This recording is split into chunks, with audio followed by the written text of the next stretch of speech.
स्वागत है आप सभी का यस ITI टेक्निकल क्लासेज में। तो आज हम बात करने वाले हैं आग क्या है, आग के मुख्य कारक क्या क्या होते हैं, आग लगने के कारण क्या है और आग के प्रकार क्या हैं, आग बुझाने के उपाय क्या हैं और लास्ट पॉइंट हमारा है अग्निशामक यंत्र के प्रकार क्या क्या हैं। तो आइए इन्हीं सब टॉपिक के बारे में हम बात करने वाले हैं। तो सबसे पहले समझते हैं आग क्या है। वस्तु के दहन होने की प्रक्रिया हमारे क्या कहलाती है? आग कहलाती है। किसी वस्तु के दहन होने की प्रक्रिया क्या कहलाती है? आग कहलाती है।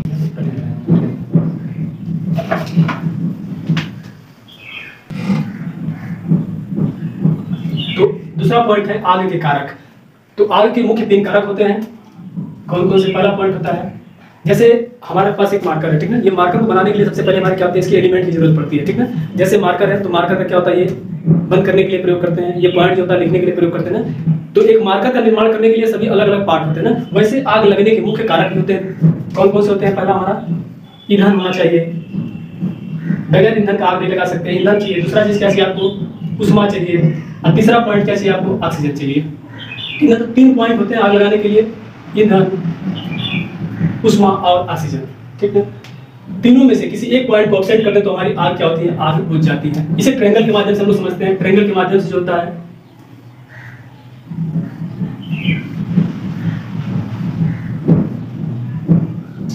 वीडियो को लाइक भी करते हैं।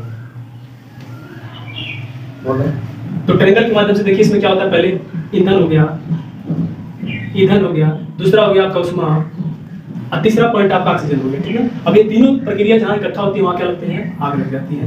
यानी यहाँ क्या लग गई? आग लग गई। अब आग लग चुकी है, तीनों प्रक्रिया जहां होती है वो क्या लग जाती है? आग। आग जब लग चुकी है तो आग को बुझाने के लिए हमें क्या चाहिए? आग बुझाने के लिए हमें फायर एक्सटिंग्विशर की जरूरत पड़ती है, ठीक है। तो जलती हुई वस्तु पर, जलती हुई वस्तु पर काबू पाने के लिए, काबू पाने के लिए, जलती वस्तु पर काबू पाने के लिए जिस यंत्र का प्रयोग करते हैं उसे हम लोग क्या कहते हैं? फायर एक्सटिंग्विशर कहते हैं। लेकिन आग पर काबू पाएंगे कैसे आप? किसी वस्तु पर आग पर काबू पाने के लिए आपको करना क्या पड़ेगा? इसके लिए फायर एक्सटिंग्विशर की जरूरत पड़ती है। फायर एक्सटिंग्विशर की जरूरत पड़ती है, ठीक है।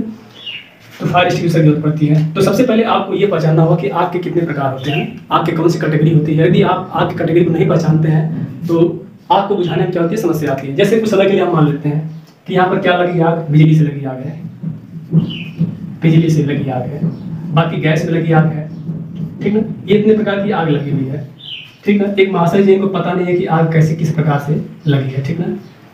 इनको आग को पता नहीं किस प्रकार से आग लगी है। अब बिजली से आग लगी है, इनको पता है कि बस केवल आग लगी है। अब आग बुझाने के लिए उन्होंने क्या किया? तुरंत इसके बाद बाल्टी लाए, इसके बाद बाल्टी से क्या किया? आग बुझाना स्टार्ट कर दिए, ठीक है। बाल्टी से आग बुझाना स्टार्ट किया। जैसे आग बुझाना स्टार्ट किए इन्हें क्या लगता है? इलेक्ट्रिकल शॉक लगता है, यानी झटका लगता है, ठीक ना। इलेक्ट्रिकल शॉक लगता है। क्यों इलेक्ट्रिकल शॉक लगता है? क्योंकि इनको पता नहीं था कि आग किस प्रकार की लगी हुई है आग।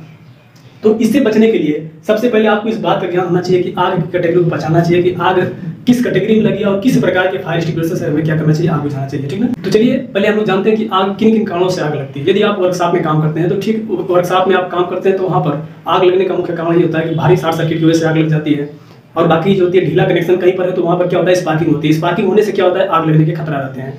बाकी जहाँ वेल्डिंग मशीन होती है, जहाँ मान लीजिए फिटर वाले हैं, अगर वेल्डिंग मशीन की जब प्रयोग करते हैं तो उसके आसपास जो होता है ज्वलनशील पदार्थ है, ईंधन को क्या करना चाहिए? हटा देना चाहिए।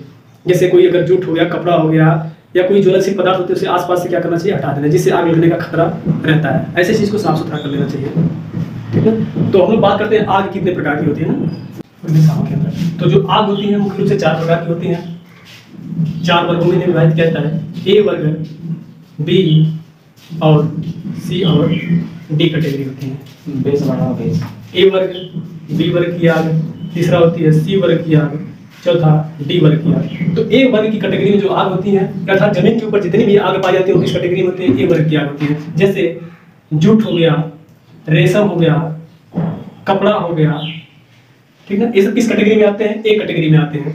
बात करें इसको अग्निशामक यंत्र का, किस अग्निशामक यंत्र का प्रयोग करेंगे? तो अग्निशामक यानी जल युक्त अग्निशामक यंत्र का क्या करेंगे? प्रयोग करेंगे, ठीक है।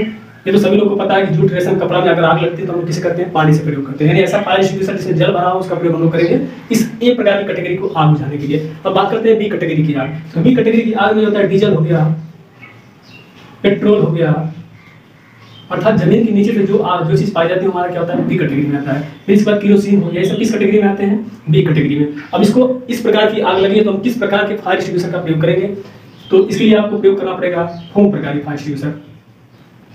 फोम प्रकार के फायर एक्सटिंग्विशर का प्रयोग हम लोग करते हैं। बी वर्ग के आग को बुझाने के लिए हम लोग फोम प्रकार के फायर एक्सटिंग्विशर का प्रयोग करते हैं। बात करते हैं सी प्रकार की कैटेगरी। तो सी वर्ग की जो आग लगी होती है उसमें सिलेंडर में क्या होता है, गैस होती है ना, यानी गैस में लगी आग किस कैटेगरी में आती है, सी प्रकार के वर्ग में आती है, सी प्रकार के सिलेंडर में आती है। अब बात करें सिलेंडर में लगी आग को हम लोग कैसे बुझाते हैं, तो CO2 कार्बन डाइऑक्साइड होता है, CO2 प्रकार के फायर एक्सटिंग्विशर का प्रयोग हम लोग क्या करते हैं, CO2 सी प्रकार की आग बुझाने के लिए। अब बात करते हैं डी प्रकार, डी वर्ग में क्या आता है, तो डी प्रकार की आग जो है बिजली के तार व धात्विक चादर में लगी आग होती है, किस कैटेगरी में आती है, डी प्रकार की। तो डी प्रकार की आग को बुझाने के लिए किस प्रकार के फायर एक्सटिंग्विशर का प्रयोग करते हैं हम लोग, तो CTC यानी कार्बन टेट्राक्लोराइड। CTC का पूरा नाम होता है कार्बन टेट्राक्लोराइड होता है, या ड्राई पाउडर का प्रयोग करते हैं, ड्राई पाउडर का प्रयोग करते हैं, ठीक है, या फिर CO2 का भी प्रयोग कर सकते हैं। इस प्रकार हम लोग ये सीख लिए कि मतलब आग किस प्रकार की आग होती है। आग को पहचानने के बाद आप किसका प्रयोग करेंगे, फायर एक्सटिंग्विशर का प्रयोग करेंगे। गलती से आप मान लीजिए बिजली में आग लगी हुई है, जैसा यहाँ पर बताएं, बिजली से आग लगी, उन्होंने किस प्रकार के फायर एक्सटिंग्विशर का प्रयोग कर लिया, जलयुक्त फायर एक्सटिंग्विशर का प्रयोग कर लिया, तो उससे क्या होता है, आपको इलेक्ट्रिकल शॉक लगने का झटका होता है, ठीक ना। तो इसलिए आप सबसे पहले आपको आग की कैटेगरी को पता होना चाहिए और किस प्रकार के फायर एक्सटिंग्विशर का प्रयोग करना चाहिए। तो डी प्रकार की जो आग होती है ना, डी प्रकार की आग होती है, अगर मान लीजिए वर्कशॉप में आप काम कर रहे हैं, तो वर्कशॉप में यदि वहाँ पर फायर एक्सटिंग्विशर नहीं है तो देखते हैं वहाँ पर रेत से भरी बाल्टी होती है, वहाँ पर लाल रंग से पेंट की हुई बाल्टी होती है, वहाँ पर बालू भर के रखा जाता है, ताकि अगर फायर एक्सटिंग्विशर संजोग से आप नहीं यूज कर पा रहे हैं तो क्या करते हैं, बिजली से लगी आग को आप उससे बुझा सकते हैं। तो इसलिए पेट्रोल पंप हो गया और वर्कशॉप हो गया, यहाँ पर क्या होता है, बाल्टी में भरी हुई क्या होती है, बालू रखा जाता है। अर्थात बालू का प्रयोग आप सभी जगहों पर कर सकते हैं और आपको बुझा सकते हैं आसानी से। तो चलिए आज के वीडियो में हम लोग क्या क्या सीखे हैं, एक बार रिवाइज कर लेते हैं इसको। तो सबसे पहले आग कितने प्रकार के होते हैं, आग के मुख्य कारक कितने होते हैं, तो आग के 3 मुख्य कारक होते हैं, जैसा कौन कौन से होते हैं, पहला ईंधन होता है, उष्मा होती है और क्या होता है, ऑक्सीजन। 3 चीज होते हैं आग लगाने के लिए मुख्य कारक। और इन्हें बुझाने के लिए, जब आप आग लग चुकी है तो आग को बुझाने के लिए किसका प्रयोग करना पड़ेगा, सबसे पहले फायर एक्सटिंग्विशर का प्रयोग करना पड़ेगा। फायर एक्सटिंग्विशर का प्रयोग करने से पूर्व हमें क्या करना पड़ेगा, आग की प्रकार को पहचानना होगा, किस प्रकार की कैटेगरी की आग हमारी क्या लगी हुई है। तो आग, जैसा कि आग हमने बता दिया, आग कितनी कैटेगरी होती है, 4 कैटेगरी होती है, A, B, C और D। इनको याद करने का तरीका होता है, जो A कैटेगरी की आग होती है जमीन के ऊपर, ये हमारे मान लीजिए कुछ समय के लिए जमीन है, जमीन के ऊपर जितनी प्रकार की आग पाई जाती है वो क्या आती है, एक प्रकार की कैटेगरी में आती है, जैसे रेशम हो गया, जूट हो गया, ये सब क्या आती है, एक कैटेगरी की। लेकिन जमीन के जस्ट नीचे चले जाएंगे, दूसरी प्रकार की आग यानी डीजल हो गया, पेट्रोल हो गया, सब किस कैटेगरी में आती है, B प्रकार की कैटेगरी में आती है। फिर इसके बाद सिलेंडर की C की बात करते हैं, तो C से क्या होता है, C से सिलेंडर यानी गैस में लगी आग किस कैटेगरी में आती है, सी प्रकार की आग आती है। और डी प्रकार की होती है धात्विक चादर बिजली में लगी आग क्या आती है, डी प्रकार की कैटेगरी में आती है। तो इस प्रकार आग कितने प्रकार के होते हैं, तो इस प्रकार हम लोग सीख चुके हैं आग कितने प्रकार की होती है और फायर एक्सटिंग्विशर का प्रयोग कैसे करना चाहिए, किस प्रकार की आग में कितना का प्रयोग करना चाहिए। आज की इस टॉपिक के अनुसार कुछ ऑब्जेक्टिव प्रश्न है जो हम बोलने जा रहे हैं, लिख दे रहे हैं आप लोग अगर इसका जवाब आपको आता है तो आप कमेंट बॉक्स में कमेंट करके जरूर बताइएगा। तो चलिए आज का जो प्रश्न हमारा है, अग्निशामक यंत्र का मुख्य कार्य क्या होता है। ऑप्शन ए ऑक्सीजन की सप्लाई को बढ़ा देना, ऑप्शन बी ऑक्सीजन की सप्लाई को रोकना, ऑप्शन 3 जो है उष्मा को बढ़ा देना, ऑप्शन डी इनमें से कोई नहीं, यानी नन ऑफ दिस है। चलिए बताइए। तो चलिए आप लोग कमेंट करके जरूर बताइए इसमें से क्या होना चाहिए आपके अनुसार। प्रश्न संख्या 2 है, बिजली से लगी आग को बुझाते हैं। ऑप्शन ए है पानी से, ऑप्शन बी फोम से, ऑप्शन 3 जो है CTC या ड्राई पाउडर से, ऑप्शन डी इनमें से कोई नहीं। क्वेश्चन नंबर 3 है, गैस में लगी आग होती है।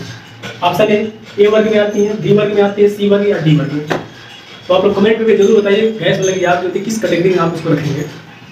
तो लास्ट प्रश्न हमारा आपसे है कि मतलब भीगी हुई शरीर, यदि व्यक्ति का शरीर भीग जाता है तो व्यक्ति के शरीर का प्रतिरोध बढ़ जाता है या घट जाता है। इस प्रश्न का जवाब आप लोग अपने हिसाब से सोच समझ के बताइए, इसका क्या सही आंसर होना चाहिए, प्रतिरोध उसका बढ़ जाएगा या फिर घट जाता है।